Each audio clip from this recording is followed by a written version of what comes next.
Students, today we are going to see about MONET. So in this MONET, we are going to see introduction, medium control access, routing, unicast and multicast, reactive protocols, proactive protocols, hybrid protocols. First one is why we go for mobile ad hoc networks. When you see mobile ad hoc network, the need is we want to access computers and also communicate from one computer to the another computer and one cell to the another cell on the move.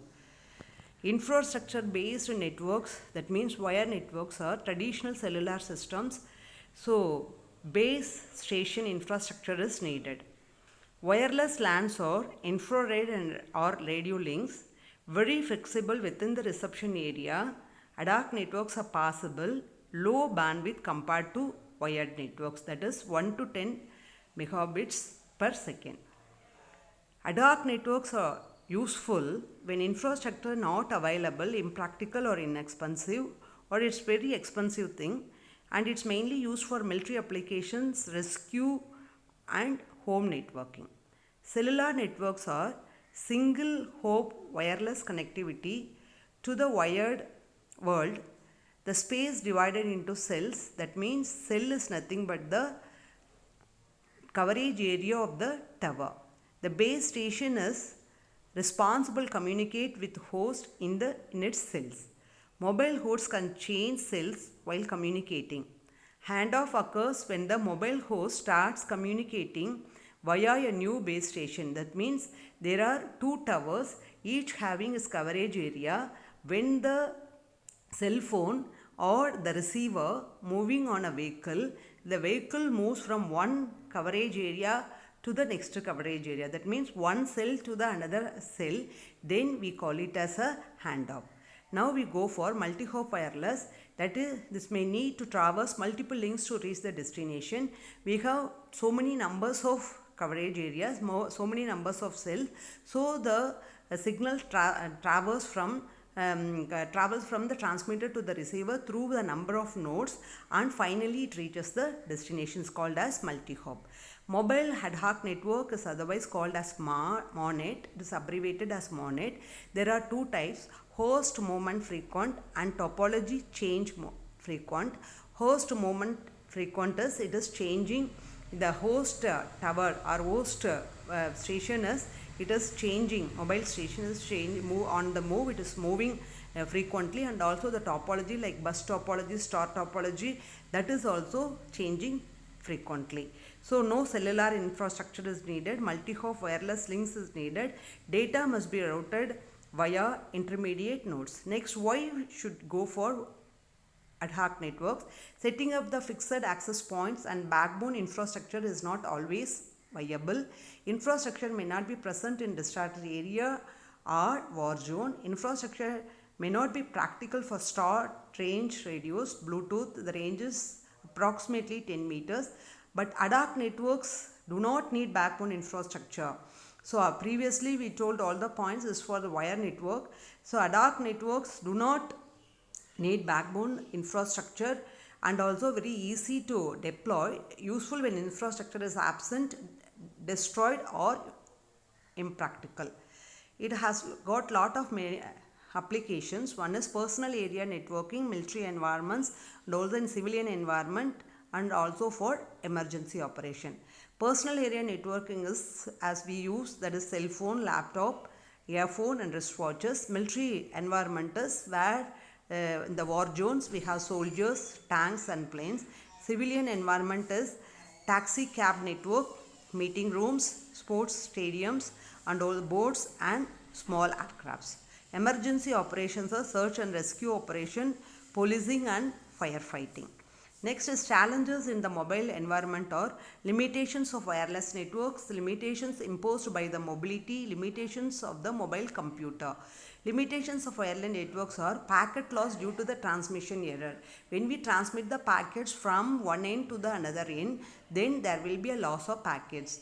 Variable capacity links are possible, frequent disconnections and partitions, limited communication bandwidth, broadcast nature of the communication. And limitations imposed by the mobility is dynamically changing topologies and routes, lack of mobility awareness by the systems or applications, and also the mobile computer it is a short by the battery lifetime and also limited capacities. Next is effect of mobility on the protocol stack is it has got lot of layers, physical layer, link layer, network layer, transport layer and application layer. The application layer is for new applications and adaptations. Transport is congestion and flow control. Network is addressing and routing. Link is media access and handoff. Physical layer is for errors and interference. So medium access control in the monitors, first motivation is, so we can apply media access methods using CSMA-CD, that is carriers and multiple access with collision detection. Send as soon as medium is free. Listen to the medium if the collision occurs. That is originally it is of IEEE 802.3. Medium access problems in wireless networks is signal strength decreases proportional to square of the distance. Sender would apply CS and CD, but the collision happens at the receiver. Sender may not hear collision, that is CD does not work CS. So that is carrier sense is not working with collision detection. So this is called as terminus is hidden. Now we are going to see the hidden and exposed terminal. You can see the diagram. Hidden terminal is A sends to B, C cannot receive A. C wants to send B, C senses free medium so that CS fails. Collision at B is A cannot receive collision so that CD fails. So A is hidden for C. Exposed problem is B sends to A, C wants to send another terminal but not A or B. C sends the carrier, finds medium in use and has to wait. A is outside the radio range of C, therefore waiting is not necessary. Now we are going to see multiple access with the collision avoidance. We have two kinds of signal packets. One is called as RTS, another one called as CTS. RTS request to send, CTS is sent to clear to send. Request to send RTS is sender requests the right to send from the receiver with the short RTS packet before it sends the data packets. CTS is clear to send, receiver grants the right to send as soon as it is ready to receive. Signaling packets always contain sender address, receiver address, packet size and so on. Here we want to see the MACA solutions. MACA avoids problem of hidden terminals. Here you can see the diagram. A and C wants to send B. A sends RTS first, C waits after receiving CTS from B. MACA avoids the problem of exposed terminal. B wants to send to A, C to another terminal. Now C does not have to wait as it cannot receive CTS from A. So here we want to see MAC reliability. The solutions are use of acknowledgement. Node B receives a packet from node A. The node B sends acknowledgement. Acknowledgement signal is very important. That is, it will when A fails to receive acknowledgement, it will retransmit the packet. So now IEEE 802.11 wireless MAC is distributed and centralized MAC components. One is distributed coordination function, another one is point coordination function. DCF suitable for multi-hop ad hoc networking. Collision avoidance is when half duplex. So you have the transmission is half duplex, full duplex, simplex. So that is the radio. So collision detection is not possible. Now collision avoidance is one channel becomes idle. The network, the node waits for a randomly chosen duration before attempting to transmit. In IEEE 802.11 DCF, when transmitting a packet, choose a back off interval in the range of C0, CW. CW is the contention window. It has had two types, large contention window that is leads to larger back off interval, small CW contention window that is leads to larger number of collisions. Now congestion control. IEEE 802.11 TCF congestion control achieved by dynamically choosing the contention window CW. The exponential back off disable when the node fails to receive CTS, clear to send signal in response to its RTS, request to send signal. It increases contention window, that is CW is doubled. When a node successfully completes the data transfer, it restores CW to CW minimum. Now energy conservation, power saving mode in CW 802.11, an access point periodically transmits the beacon. That means it transmits a signal indicating a nodes have packets waiting for them. Each power saving node backs up periodically to receive the beacon. That means the signals. If a node has a packet waiting, it is sent to PS pole. So access point sends the data in response to the PS pole. So here the summary for the MAC protocols, that the wireless medium is prone to hidden and exposed terminal problems. Protocol is typically based on CSMA CD and also RTS and CTS based signaling.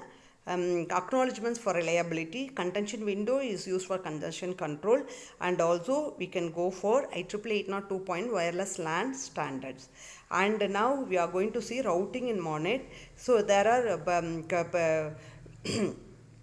first one is unicast routing protocol. Many protocols have been proposed. Some specifically invented for MONET.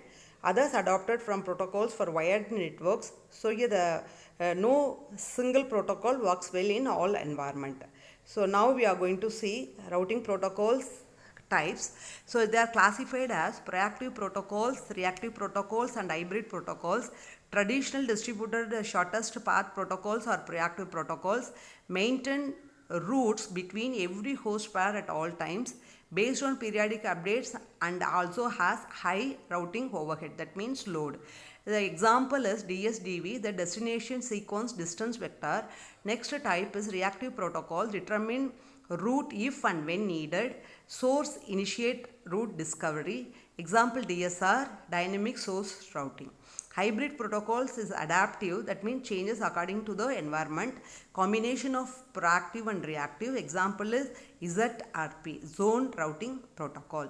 So protocol trade-offs are in proactive protocols always maintain routes, little or no delay for route determination, consume bandwidth to keep routes up to date. Reactive protocols are larger load since routes are determined on demand, employ flooding, that is global search, significant delay in route determination, control traffic must be bursty.